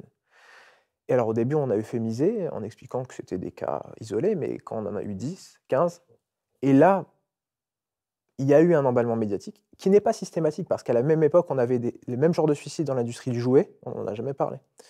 Donc il y a toute une conjonction d'éléments qui font qu'on a eu une affaire médiatique qui a Ceci étant, éclaboussé. si la boîte est médiatique, c'est normal que quand il y a un problème, à la rigueur, le problème va devenir médiatique, puisqu'on ne parlait jamais aussi du jouet. Donc Apple, effectivement, nous vendait ça comme l'entreprise super, les gens étaient contents. Oui, C'est sûr, s'ils se jettent du 30e étage, il y a un problème c'est en ça. fait. Mais cette condition est remplie dans le jouet aussi parce qu'on a Mattel, par exemple, qui sous-traite en Asie. Donc c'est assez difficile à démêler, ce qui fait qu'une affaire va partir ou pas. Toujours est-il que sur la somme des affaires potentielles, il y a très peu de choses qui finissent par générer un emballement et qui viennent jusqu'à nos oreilles, à nous, au public occidental, et qui restent un peu dans le pays imaginatique pendant quelques semaines, quelques mois. Et là, ce qui est intéressant, c'est que pendant cet épisode, ce n'était plus l'Apple, c'était plus quelque chose qui était absolument indissociable de l'image de Steve Jobs, comme s'il n'y avait aucune intermédiation. En fait. Là, on prenait conscience, on découvrait qu'il y avait des usines géantes en Chine, Foxconn, qui produisaient l'extrême majorité des produits électroniques que l'on consomme, quelles que soient les marques d'ailleurs, parce que c'est le premier sous-traitant mondial en matière d'électronique, Apple, mais aussi Lenovo, mais aussi Sony, etc. Et c'était un moment intéressant pour voir comment ça allait être traité. Et là, on voit que ça n'a pas le mythe de Steve Jobs n'en a pas pâti, puisque un an plus tard, il mourait, et on lui faisait par grief des conditions de travail. Parce que, encore une fois, je reviens à l'idée de la chaîne de valeur étendue. C'est ça qui est structurant, c'est-à-dire que Apple sous-traite avec une vaste chaîne de sous-traitance la production des composantes, l'assemblage, Et en quelque sorte, il n'est pas producteur. Il est simplement designer, concepteur, marketeur. Il peut se défausser sur ses prestataires en jouant toujours l'innocent. On ne savait pas, alors qu'ils ont parfaitement les moyens d'enquêter, mais ils peuvent toujours se défausser. Là où l'entrepreneur capitaliste de la fin du 19e siècle, reprenant un autre scandale d'une toute autre nature, hein, mais qui a éclaboussé Carnegie, fin du 19e siècle, un des grands moments de l'histoire ouvrière américaine, Homestead dans les années 1890, Carnegie qui était un bon entrepreneur, positif, bonhomme, qui se disait même socialiste, qui était célébré comme une bonne figure paternelle dans les médias américains. Il avait une petite méthode de lutte antisyndicale dans les années 1880. Il expliquait à ses ouvriers réunis qu'il allait devoir baisser drastiquement les salaires du fait de la conjoncture. Protestation. En réaction, on ferme l'usine, on les laisse pendant plusieurs mois mourir de faim. On réouvre l'usine à un moment en expliquant que maintenant on réembauche avec des salaires plus bas. On en profite pour complètement évider les syndicats et tuer les syndicats. Et si ça ne suffit pas, on fait venir une main-d'œuvre d'ailleurs, etc. Et ça fonctionnait très bien jusqu'à Homestead, où les ouvriers se sont défendus, ils ont occupé le territoire et ils ont répandu par le feu, par les armes, aux milices qu'on leur envoyait, les milices patronales qu'on appelle les Pinkerton. Ça a fait des morts. Et qu'est-ce qui a changé? Jusqu'à ce moment-là, Carnegie, c'était un entrepreneur, au sens un créateur, un donneur d'emploi, un bienfaiteur, un philanthrope aussi. Voilà. Et là, il est devenu patron. Un patron, c'est beaucoup moins glorieux. C'est quelqu'un qui exploite. C'est quelqu'un dont la fortune se construit à la sueur et au sang des ouvriers. Et en fait, il ne s'est jamais véritablement remis en fait, de cette affaire. Et encore aujourd'hui, son image est assez écornée. Steve Jobs, aucun problème. Il n'a rien à voir. Il y a de telles chaînes de médiation, d'intermédiation, qu'on peut toujours considérer que c'est un pur esprit, qu'il n'a aucune capacité d'appréhension et d'influence sur ce qui se passe à l'autre bout du monde chez ses sous-traitants. Et c'est ça, aujourd'hui, qui structurellement préserve la mythologie entrepreneuriale. Est-ce que toutes ces figures d'entrepreneurs visionnaires partagent la même vision politique? Et si oui, laquelle? Parce que vous nous vendiez, on essaie de vendre un peu Carnegie socialiste, mais je ne suis pas sûr que ce soit comme les poissons volants, quoi. C'est peut-être pas la majorité de l'espèce, quoi. Alors, comme j'expliquais, il peut y avoir des variations assez fortes. Hein. Les fondamentaux, c'est les mêmes, c'est-à-dire ça légitime une élite qui accapare des richesses et du pouvoir. Ça, c'est les fondamentaux de la fin du 19e siècle à aujourd'hui. Dans les modalités d'expression de ces fondamentaux, il y a des variations. Par exemple, fin 19e siècle, on faisait appel à un peu de darwinisme social. Carnegie expliquait qu'il était la pointe avancée de l'espèce humaine, il était doté de talents supérieurs, et rares étaient les gens comme lui qui étaient capables de diriger, de compter, d'analyser. Et ce pouvoir, en fait, ils en étaient récipiendaires, il essayait de s'éloigner, de se détacher de l'idée de l'exploiteur capitaliste richissime qui dilapide sa fortune dans une consommation ostentatoire, et il expliquait que, par contre, sa responsabilité en tant qu'entrepreneur, c'était de guider la communauté vers le bien en construisant des bibliothèques et de diriger les investissements parce qu'il savait mieux que les autres là il fallait investir et comment il fallait rémunérer les gens, etc. Et en fait, cette justification, elle était vraiment assise sur cette idée d'un individu qui guide l'espèce par sa supériorité. Encore une fois, des idées très teintées de spencerisme, de darwinisme social, qui étaient en même temps entremêlées d'une espèce de providentialisme chrétien, parce qu'il mentionnait aussi beaucoup Dieu dans ses écrits, en expliquant que c'est aussi en partie la volonté de Dieu, le dessein de Dieu, etc. Bien évidemment, dans les systèmes d'auto-justification actuels, on n'est plus du tout dans les mêmes procédés, mais comme je l'ai dit, les fondamentaux restent les mêmes. Je fais partie d'une élite, cette élite est légitime, nous sommes légitimes à capter la valeur, à vous gouverner et à décider de la marche du monde. Pourquoi? Ça peut sembler extrême de dire la marche du monde, mais quand on laisse se constituer des capitaux gigantesques, on confère à des individus un pouvoir d'investissement énorme. Et donc, on confère à ces individus un pouvoir d'infléchissement sur des politiques publiques, sur des directions économiques et sociales très concrètes. Dernièrement, donc des années 70 jusqu'à très récemment, on était sur un libertarianisme de gauche. Voilà, c'est-à-dire que Steve Jobs, par exemple, c'était un libertarien qui expliquait que tout devait passer par le marché qui permettrait de révéler les meilleurs. Il voulait privatiser l'éducation, notamment, totalement, en émettant des bons éducatifs. Et là, comme je l'ai expliqué avec Elon Musk dernièrement, on est peut-être, c'est une hypothèse, dans un tournant plus fascisant, plus droitier. Ça reste à confirmer. Voilà, depuis l'ère trumpiste, là, on a une version trumpisée de l'entrepreneur dans la personne d'Elon Musk, mais tout ça reste encore à décanter. Comme on l'a dit, ces figures maintenant sont essentiellement issues du monde du numérique. Les utilisateurs du numérique, c'est quand même essentiellement les jeunes, donc ils sont très sensibles à cette propagande sur le mythe de l'entrepreneur. Euh, Qu'est-ce que ça peut donner comme conséquence sur la jeunesse?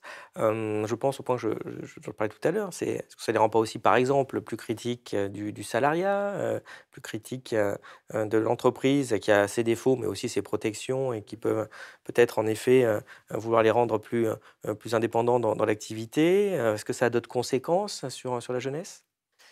Alors, j'ai pas étudié ça en particulier, il faudrait faire une étude des perceptions, des réceptions de ces discours, mais ça me permet de parler d'un changement, qu'on n'a pas évoqué jusqu'à présent et qui est assez important, encore une fois, en termes d'infrastructure, de communication. Très longtemps, le mythe de l'entrepreneur a été porté par une dyade. D'un côté, des entrepreneurs charismatiques qui s'entreprennent en tant que personnages médiatiques et qui entretiennent un réseau, de manière clientéliste, de journalistes bien placés, au Time, chez Fortune, et cetera, et ils échangent des scoops contre des unes, et cetera. C'est la recette Steve Jobs. Et cette espèce de rapport clientéliste, il a été fondé fin 19e siècle. Rockefeller Senior, par exemple, ça a été un des premiers à embaucher un agent en communication pour gérer ses rapports à la presse. On a ce rapport dyadique. On a des grands médias qui permettent de produire de l'information et de la diffuser, et on a des entrepreneurs capitalistes qui s'entreprennent, ils ne le font pas tous, bien évidemment, en tant que figure charismatique. Dernièrement, on a une complexification, c'est-à-dire que le mythe d'entrepreneur résonne, se répercute à travers des réseaux sociaux, à travers des vidéos sur TikTok, sur YouTube, etc., et à travers une nouvelle figure qui est la figure du coach. D'où, même si ça a toujours existé, le regain du développement personnel entrepreneurial. C'est-à-dire qu'on a des figures charismatiques, des petits entrepreneurs qui ont leur modèle économique, c'est-à-dire c'est des gens qui en fait vont produire du contenu en célébrant leur propre réussite en tant que dropshipper, en tant qu'entrepreneur, figures charismatiques qui vont cultiver un public avec un contenu gratuit. Je vous offre mes conseils, comment réussir sa vie, comment réussir dans les affaires, etc.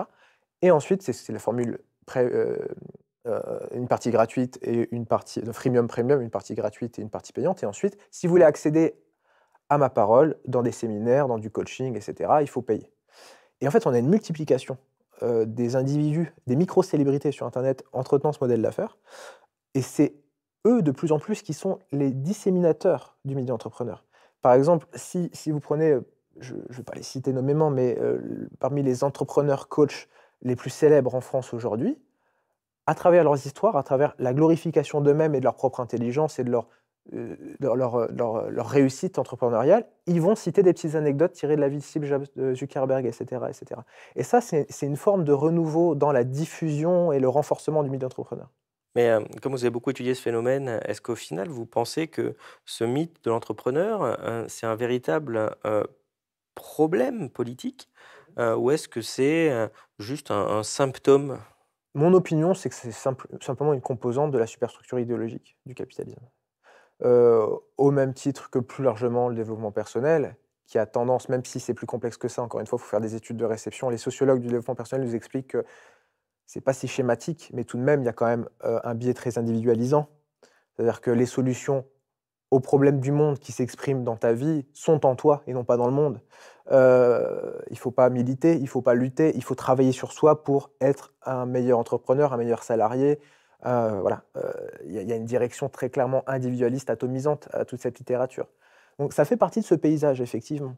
Pour aller vers des discours qui permettent d'avoir des analyses beaucoup plus systémiques, qui permettent de comprendre les interrelations, il faut davantage se tourner vers le savoir critique, les sciences sociales, et c'est pas ce qui occupe la devanture des boutiques, effectivement. Ensuite, encore une fois, je fais des hypothèses là, certains argueraient du fait que c'est plus difficile à vendre, c'est plus déprimant. C'est-à-dire expliquer aux gens en quoi ils sont exploités, en quoi il y a une structure d'exploitation, de domination, etc., et qu'il faut la comprendre de manière assez fine pour agir collectivement dessus. Donc, il y a un travail de compréhension à faire, de diagnostic face à des pouvoirs qui sont constitués, qui sont importants, et qui sont là depuis très longtemps. Il faut s'allier à d'autres personnes avec qui on peut être en désaccord, il faut faire des concessions, faut se monter en parti, il faut se fédérer en groupe et donc faire des concessions, faire face aux luttes internes, etc. Tout ça est très laborieux, extrêmement laborieux. Dans une optique plus consommatoire, plus festive, effectivement, le milieu entrepreneur, c'est quelque chose de beaucoup plus digeste et intéressant de ce point de vue. je n'ai pas rebondi quand vous en avez parlé, mais pour cette partie qui est quand même très importante, actuelle, de détourner les gens. Le problème, c'est quand même la société, l'organisation. Il faut changer ça. Maintenant, le problème, en fait, c'est plutôt toi. Alors, même si c'est pas dit comme ça, c'est oui, les ressources sont en toi, vas-y, crois, pense positif, et puis ça va aller. Je vous renvoie vraiment sur la vidéo qu'on a fait avec Thierry Jobard sur le développement personnel. C'est vraiment très important aussi pour pas rentrer là-dedans, parce que ça peut être très destructeur. Parce que si le problème, c'est pas extérieur, c'est vous, bah, c'est très dur à supporter cette situation quand on ne s'en sort pas, hein. Comme on l'a dit tout à l'heure, dans ces récits, il y a aussi beaucoup de mensonges. Donc évidemment, on s'en doute un peu, mais enfin, c'est quand même bien de le rappeler. Après, on se rend compte aussi que euh, euh, il y a beaucoup de gens qui ont l'air d'avoir besoin de croire à ce mythe, et quand on leur explique qu'il y a des mensonges, bon, c'est un message qui ne prend pas très très bien. Ils préfèrent continuer à croire comme si finalement la vérité, c'était pas le problème, quoi. Donc c'était dans cette vision peut-être un peu religieuse du besoin de croire.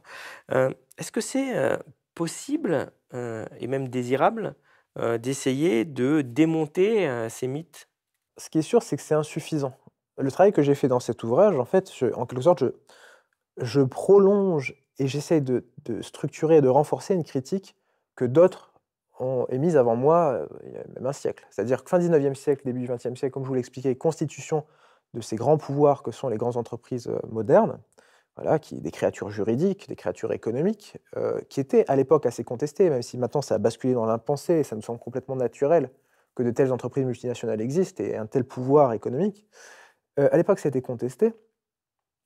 Et on avait donc toute une littérature en fait, qui était foisonnante et critique par rapport à ça. Cette littérature donc existe, elle est disponible depuis assez longtemps, hein. Encore une fois, chez tout un ensemble de pamphlétaires, j'en parle et je les donne plus concrètement, plus directement dans l'ouvrage. Cette critique, elle est là, elle existe. Et en fait, ce qui est certain, c'est qu'il doit y avoir un effort dual, c'est-à-dire qu'il faut critiquer les systèmes de domination et d'exploitation existants pour bien le faire comprendre, mais il faut aussi symétriquement donner à penser d'autres économies, d'autres modèles possibles. Aujourd'hui, par exemple, il y a une véritable pensée, un renouveau de la pensée de la planification. Il y a un ouvrage qui vient de sortir, je crois, qui s'appelle Comment bifurquer aux éditions Zone, là, qui essaye d'expliquer en quoi les chercheurs aujourd'hui réfléchissent à faire émerger des nouveaux modèles économiques en profitant des outils et de notre plus grande capacité, notamment algorithmique, à coordonner les flux d'informations et de marchandises, pour faire émerger un système qui ne donne plus autant de pouvoir à une minorité d'individus. On a toute cette réflexion-là à mener, c'est-à-dire à la fois penser en parallèle la critique de l'existant et les avenirs possibles. C'est deux choses qu'il faut mettre en rapport, effectivement. On l'a dit un peu rapidement, et ça aussi j'aimerais qu'on le creuse, c'est le rôle de la presse dans la formation de ces mythes, qui est vraiment décisif. Presse qui, hasard, appartient à des milliardaires qui généralement sont aussi des héros entrepreneurs. Je veux dire, le monde est quand même vraiment bien fait. Comment ça a évolué, ces relations et ce rôle de la presse? Il y a un rapport clientéliste fondamental, hein, qui reste là, hein. C'est-à-dire, comme je l'ai expliqué, un intérêt mutuel, une relation symbiotique, on pourrait dire, c'est-à-dire l'entrepreneur qui a besoin de réseaux, de médias d'influence pour porter sa voix et générer de la publicité gratuite, et les médias qui aiment les bons clients. Donc ça, c'est quelque chose de très structurant. Ce qui est intéressant dernièrement avec Elon Musk, c'est comment on gère les contradictions. C'est-à-dire que Elon Musk a quand même été élu homme de l'année par le Time et un autre grand magazine américain dont le nom m'échappe en 2021, à une époque où déjà on avait toute la matière nécessaire pour voir qu'il y avait quand même des choses pas très nettes, c'est-à-dire au début des années 2010, au moment où il commence à être célèbre, en 2013 notamment, Elon Musk multiplie les déclarations fracassantes. Il explique qu'il va aller sur Mars d'ici la fin de la décennie, avant 2018. Il explique qu'il va entamer très rapidement la colonisation de la planète. Bon, au début des années 2020, on a vu que c'était pas trop ça. Il explique qu'il va lancer des tas de robotaxis et qu'il va abolir la conduite, en fait. Et il explique qu'il va faire ça très vite et qu'il va inonder plusieurs dizaines de millions de robotaxis l'Amérique. Ça ne s'est jamais passé. Il explique qu'avec Neuralink, il va abolir tout un ensemble de maladies grâce à une puce cérébrale. Alors, on attend encore de voir. Il explique qu'il va, à travers sa percée dans la robotique, abolir le travail. Il explique que le travail manuel, ça sera ensuite un désir, mais plus une nécessité. Voilà. on a le recul, début des années 2020, pour commencer à alimenter une certaine circonspection. Euh, et quand même, 2021, il reste célébré. Et c'est très intéressant de voir les contorsions rhétoriques chez les journalistes à ce moment-là, où ils expliquent, bon, il y a certaines phrases qu'il est assez exubérant, mais quand même, c'est celui qui nous a donné la voiture électrique, tout en précisant, alors certes, la voiture électrique existait avant lui, mais c'est lui qui l'a rendue possible en Elle montrant elle Nouvelle existait Lafayette. avant la voiture à carburation, Et quand même. exactement, Donc, exactement. Donc il y a tout un ensemble comme ça de rustines dans leur argumentaire. Et c'est intéressant, quand vous faites, moi c'est ce que j'ai fait, Elon Musk, j'ai essayé d'aspirer tous les articles qui ont été publiés dans les années 2000 jusqu'à aujourd'hui, 2010 à aujourd'hui, sur lui. Et pour ça aussi, il faut pas s'imaginer qu'un journal, c'est une entité homogène ou un magazine. Parfois, dans les grands journaux américains, vous avez un article qui explique en quoi ça ressemble quand même beaucoup à une bulle financière, les affaires d'Elon Musk. Et le mois suivant, il est homme de l'année. C'est pas les mêmes auteurs, c'est pas les mêmes journalistes, c'est pas aussi la même direction, c'est-à-dire qu'on essaie de faire une une, c'est un peu différent de l'article qui est en page 30, la section économique, qui est plus réservée aux investisseurs, des pages un peu plus sérieuses, etc. Donc c'est une espèce de ça va cacophonie. peut-être dépendre aussi du chiffre d'affaires avec les pubs Tesla qu'on a dans le journal, Il quand y a, même. il y a cette problématique, effectivement, il y a cette problématique avec LVMH en France notamment. Il faut faire attention à ce qu'on dit. Alors ça, encore une fois, ça j'en parle dans La fabrique du consommateur, mon précédent bouquin. Il y a une relation symbiotique fondamentale entre les producteurs de marchandises et les producteurs de médias marchandises. Puisqu'effectivement, les uns, pour écouler leurs produits, ont besoin des médias pour diffuser l'image de leurs produits et le désir de leurs produits, et les autres, pour pouvoir vivre, alimenter une rédaction, payer l'imprimerie, enfin, dans le modèle traditionnel, et vivre en tant qu'entreprise de presse, ont besoin de se financer soit par des abonnements, soit effectivement par des ressources publicitaires. Oui, mais ça, c'est un point qui est quand même rarement abordé. C'est assez surprenant, je trouve, de voir le nombre de personnes qui pensent que Google, le métier de Google, c'est un moteur de recherche, alors que le métier de Google, c'est de vendre de la publicité. Enfin, on est vraiment sur autre chose, hein. Mais est-ce que ces mythes ne s'inscrivent pas dans une ère postmoderne où l'individu est le sujet principal, où on recherche un peu partout des figures providentielles, et que, j'ai envie de dire, face aux effondrements qui menacent, est-ce que ces figures vont pouvoir perdre en popularité? Alors déjà, pour rebondir un peu sur la postmodernité, c'est pas un terme que j'emploierais parce que c'est souvent un terme qui est employé au sens originel, en tout cas pour signifier la fin des grands récits. Non, moi je soulignerais la continuité.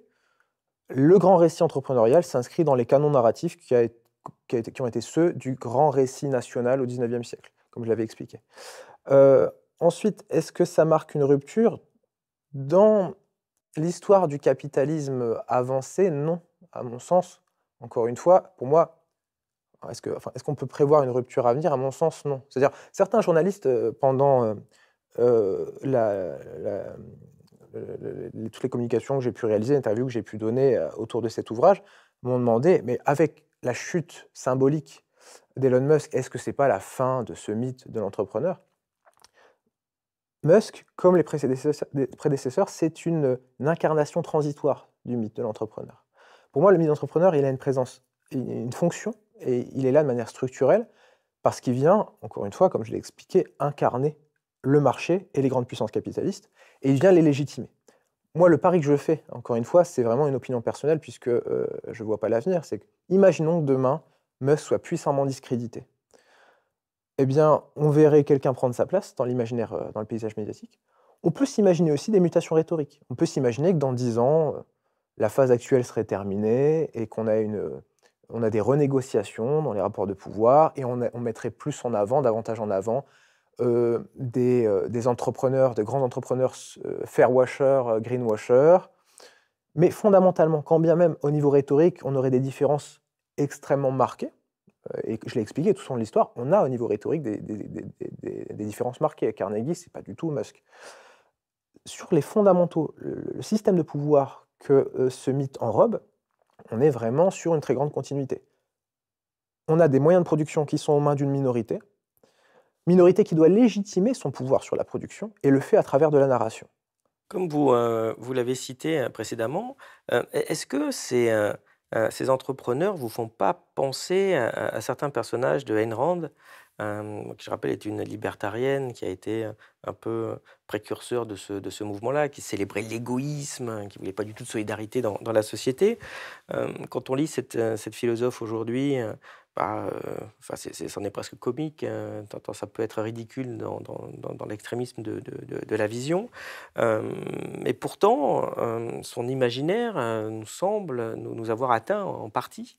Qu'est-ce que vous en pensez? C'est très structurant effectivement dans l'histoire américaine. Heu, Très souvent, les entrepreneurs américains expliquent que c'est leur livre de chevet, voilà, la droite libertarienne américaine et cetera. Je suis toujours un peu circonspect parce que ces ouvrages sont des ouvrages extrêmement indigestes, extrêmement volumineux. Ont-ils vraiment autant lu et été aussi influencés par Ayn Rand que cela? Je les soupçonne parfois d'évoquer Ayn Rand comme une idée vague. On comprend bien le programme, on comprend bien l'imaginaire social, la représentation politique. Et c'est une espèce heu, de de de porte-étendard.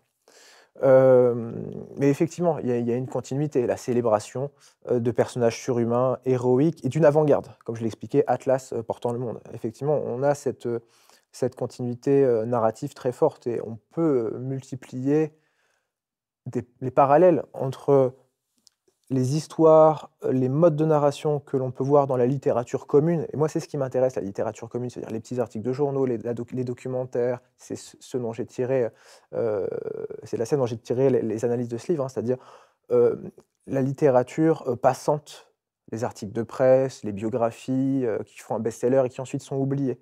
Si on fait un travail, littéraire comparatif entre les grands standards de la pensée libertarienne, à la fois au niveau, théorique et aussi un niveau littéraire à travers Ayn Rand et cette littérature plus diffuse, plus vulgaire, plus passante, effectivement, on voit tout un ensemble de convergences. Eh bien, nous arrivons à la fin de cet entretien. Merci beaucoup. Je vais vous poser notre question traditionnelle. Qu'est-ce qui, selon vous, est connu de peu de personnes et qui mériterait d'être connu de tous? Alors cette question est toujours délicate pour moi parce que j'ai pas envie de répondre à ma pulsion première qui est de conseiller mes lectures du moment, parce que je considère pas que ce qui m'intéresse moi doit être, universalisé, et absolument indispensable. Alors, j'avais fait un premier pas de côté quand vous m'aviez invité la dernière fois, qui était de dire: «En fait, le savoir critique, il est là à la disposition». Il y a tout un ensemble de choses intéressantes. Ce qu'il faut travailler, c'est bien plutôt, le scepticisme, c'est-à-dire la capacité à travailler contre soi, contre ses réflexes et je maintiens cette réponse, c'est-à-dire le scepticisme au sens du scepticisme scientifique, hein, qui fait corps avec la méthode scientifique, c'est-à-dire scepticisme a priori sur les faits. Essayer d'appliquer une méthode dans son raisonnement, faire une revue de la littérature. Je m'intéresse à un sujet, j'essaie de me former, j'essaie de voir ce qu'en dit la littérature scientifique, si elle m'est accessible. Voilà, cette espèce de rigueur et de robustesse. Alors ça, c'était mon premier pas de côté. Donc là, j'en ai un deuxième pas de côté, en partant du même constat, c'est-à-dire qu'effectivement, le savoir critique est disponible, au sens où, aujourd'hui, vous êtes derrière votre ordinateur, vous pouvez télécharger des rapports d'enquête, tout un ensemble de données étatiques, des rapports d'ONG, souvent très intéressantes. Vous avez tout un ensemble de médias alternatifs, d'enquêtes de fond. Vous pouvez très facilement accéder à la littérature scientifique aujourd'hui. Elle est massivement diffusée de plus en plus librement, les articles de recherche, les ouvrages de recherche, les plus obscurs, vous les trouvez en PDF relativement facilement par des moyens parfois un peu détournés, mais très largement en usage dans le monde, académique. Voilà, c'est disponible. Le problème, c'est qu'il faut la trouver sous l'épaisse couche de désinformation, de banalité, et voilà, et c'est ça la grande difficulté. Pour moi, il y a deux termes importants, c'est, la visibilité et l'accessibilité. Tout d'abord, la visibilité. Vous-même, vous produisez des analyses économiques sur votre chaîne. On peut citer quelqu'un comme Salomé Saké, par exemple, sur Blast, qui produit aussi d'excellentes analyses qui sont robustes aux sciences scientifiques, c'est-à-dire c'est basé sur des faits. Vous citez des sciences sociales, vous essayez d'avoir un raisonnement logique, articulé, des choses qu'on ne voit jamais sur BFM TV, par exemple, ou CNews, pour prendre les exemples les plus caricaturaux. Visibilité, comme je l'expliquais tout à l'heure, importance structurante du capital, il faut avoir du capital derrière soi pour avoir une chaîne de la TNT, pour être capable de produire une parole qui non seulement peut intéresser, mais porte, s'impose aux gens comme un bruit de fond. Donc ça, la visibilité, c'est difficile de casser ce mur, même si certains essayent de le faire. Par exemple, le média, essaye de rentrer sur la TNT, ce qui peut être une stratégie intéressante. Il y a une deuxième chose, c'est l'accessibilité. Vous aviez reçu dernièrement Daniel Schneiderman et à un moment, il expliquait, bon, bah, qui aurait pu prévoir la guerre, en Ukraine, l'agression russe, et cetera. Et vous lui avez dit, bah, si on s'intéresse à tel géopolitologue, on pouvait le deviner, l'appréhender, puisque ça faisait partie de leurs analyses. Là, on est typiquement, c'est une très bonne illustration du principe d'accessibilité. Ce savoir est-il accessible? Pour savoir ce que disent les géopolitologues, il faut savoir où ils s'expriment, savoir lire les revues de où s'expriment les géopolitologues, souvent en anglais, savoir reconnaître ceux qui sont compétents, quels sont leurs domaines d'expertise, connaître soi-même, avoir des bases en économie, en géopolitique, pour comprendre ce qu'ils sont en train de raconter. Donc il y a un capital culturel nécessaire à avoir. Si je puis me permettre, il faut aussi vouloir diffuser une pensée alternative et faire vivre un débat. C'est la différence entre le journalisme et la propagande. Tout à fait, tout à fait. Mais là où c'est difficile aussi pour un journaliste qui a un piscopie, il n'a pas le temps de se construire des compétences qui nécessitent des années. Et on ne les recrute pas selon ses compétences. C'est-à-dire qu'effectivement, dans les rédactions, il faudrait avoir des gens qui ont un bac+5 en géopolitique, en histoire, etc. Tout ça génère des coûts et n'a aucun intérêt d'un point de vue purement capitalistique, encore une fois. Voilà, alors c'est pour ça aussi qu'on a beaucoup apprécié Michael Zemmour, quelqu'un qui arrive et qui met à disposition, qui rend accessible un savoir économique hétérodoxe, en pleine crise des retraites. C'est beaucoup de valeur.